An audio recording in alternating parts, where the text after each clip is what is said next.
নমস্কার, সবাই কেমন আছেন? আজকে বানাচ্ছি রিয়েল কেক ক্যান্ডেল। অনেকেই আমাকে ডিএম করেছো ইনবক্সে। তারা বলেছে যে একটা রিয়েল কেক ক্যান্ডেল বানিও দিদি, আর একটু বড় সাইজের বানিও। তাদের জন্য এই ভিডিওটা। আর অনেকেই আবার মেসেজ করেছে, বলছে যে তোমাদের কি কাজ, তোমরা জাস্ট ওয়্যাক্স গরম করো আর মোল্ডে ঢেলে দাও। তাদের বলি 57 সেকেন্ডের একটা ভিডিও দেখে কাউকে জাজ করো না, আর কোনো কাজকে ছোট করো না। তোমরা জানো না যে এই কেক ক্যান্ডেলটা বানাতে 3 ঘন্টা টাইম লেগেছে। ঠিক কতটা ধৈর্য, কতটা যত্ন আর কতটা ভালোবাসা দিয়ে এই ক্যান্ডেলগুলো বানানো হয় তোমরা হয়তো জানো না। তবে এটাও ঠিক কথা, হাজারো নেগেটিভের মাঝখানে একটা পজিটিভিটি মেসেজই তোমাকে সমস্ত দিক থেকে পজিটিভ করে তোলে।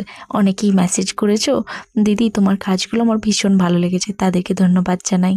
আর তোমরা জানিও এই কেক ক্যান্ডেলটা কেমন লাগছে। ধন্যবাদ সকলকে। নমস্কার, সবাই কেমন আছেন? আজকে বানাচ্ছি রিয়েল কেক ক্যান্ডেল। অনেকেই আমাকে ডিএম করেছো ইনবক্সে। তারা বলেছে যে একটা রিয়েল কেক ক্যান্ডেল বানিও দিদি, আর একটু বড় সাইজের বানিও। তাদের জন্য এই ভিডিওটা। আর অনেকেই আবার মেসেজ করেছে, বলছে যে তোমাদের কি কাজ, তোমরা জাস্ট ওয়্যাক্স গরম করো আর মোল্ডে ঢেলে দাও। তাদের বলি 57 সেকেন্ডের একটা ভিডিও দেখে কাউকে জাজ করো না, আর কোনো কাজকে ছোট করো না। তোমরা জানো না যে এই কেক ক্যান্ডেলটা বানাতে 3 ঘন্টা টাইম লেগেছে। ঠিক কতটা ধৈর্য, কতটা যত্ন আর কতটা ভালোবাসা দিয়ে এই ক্যান্ডেলগুলো বানানো হয় তোমরা হয়তো জানো না।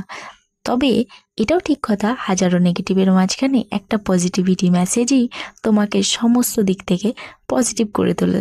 অনেকেই মেসেজ করেছো, দিদি তোমার কাজগুলো আমার ভীষণ ভালো লেগেছে, তাদেরকে ধন্যবাদ জানাই। আর তোমরা জানিও এই কেক ক্যান্ডেলটা কেমন লাগছে। ধন্যবাদ সকলকে।